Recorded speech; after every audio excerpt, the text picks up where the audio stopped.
Welcome to the Airlift Workshop, where you get expertise from the air suspension specialists, keeping you on the road and in top condition. Today, we're installing a LoadLifter 5000 series kit on a 2019 Ford Ranger. Installation will be nearly identical between the LoadLifter 5000 and LoadLifter 5000 Ultimate variations. Remember, this overview doesn't replace your installation guide. Grab yours out of the box and let's get started. We'll start by assembling the air springs. Place the roll plates onto the air springs.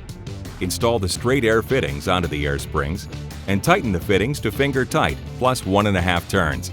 Set the upper air spring bracket onto the air spring assembly and attach with flathead screws. Flip both air springs over so the fittings face downward, using caution as to not damage the fittings. Install the lower brackets so that the flange on the lower bracket is on the fitting side of the air spring. Attach using flathead screws.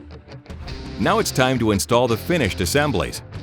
Raise the truck with a floor jack and support the frame with safety stands. Drop the axle to make room for the air spring assemblies. For filming purposes, we're using a drive-on vehicle hoist. Next, remove the rear wheels.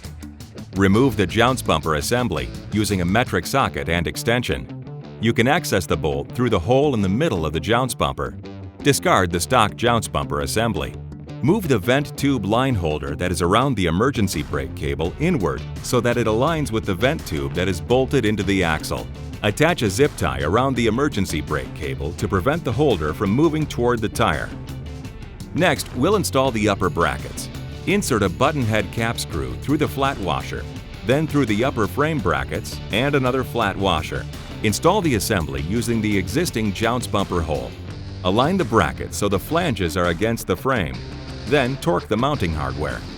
Starting on the driver's side, set a U-bolt into position under the leaf spring, forward of the axle. This will rest on top of the emergency brake cable. With the suspension dropped, set the air spring assemblies onto the leaf springs, making sure the fittings and flanges are pointing inward. Insert the U-bolts into the front side of the lower brackets while placing the assemblies into position. Insert the backside U-bolts through the lower brackets and install serrated flange lock nuts onto the U-bolts. Tighten to finger tight. From the top down, install carriage bolts into the top frame brackets.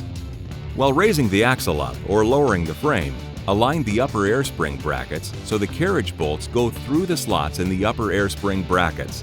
Install serrated flange lock nuts onto the carriage bolts after the brackets meet each other. Leave loose at this time. Rotate the air spring assemblies so that the lower brackets are perpendicular to the leaf springs before tightening all hardware. Torque the lower bracket mounting hardware. Finish by torquing the upper bracket mounting hardware. Before routing air lines to the air springs, note the available length and pick a convenient inflation valve drilling location. You may need to drill a hole. Install the Schrader valve in its chosen location. Place a nut and star washer on the inflation valve and push it through the inflation valve hole.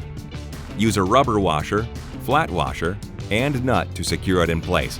Then twist on the valve cap. When cutting air lines, never cut from the side or with wire cutters. You'll leave a jagged edge and ruin the hose. Instead, use a sharp razor blade to get a square, clean cut.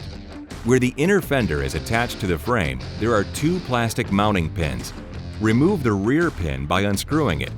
Insert the pin into the P-clamp and reattach to the inner fender. Route the airline through this P-clamp, forward of the axle, and over the frame to the inside above the air spring assembly. Leaving a little slack, cut to length and install the thermal sleeve over the airline. Slide the thermal sleeve down to the fitting and attach the airline to the frame with a zip tie. For the airline on the driver's side, route the airline to the air springs, making sure that the airline goes in between the wiring, brake lines, and the frame. Attach the metal heat shield to the exhaust where it's closest to the passenger side air spring. Finish the installation by raising the axle up far enough to remove the safety stands. Remove the safety stands and install the wheels. That does it. Remember, you can find more information about all of our products at airliftcompany.com. And our knowledgeable customer service team is always just a phone call away. Thanks for joining us in the Airlift Workshop.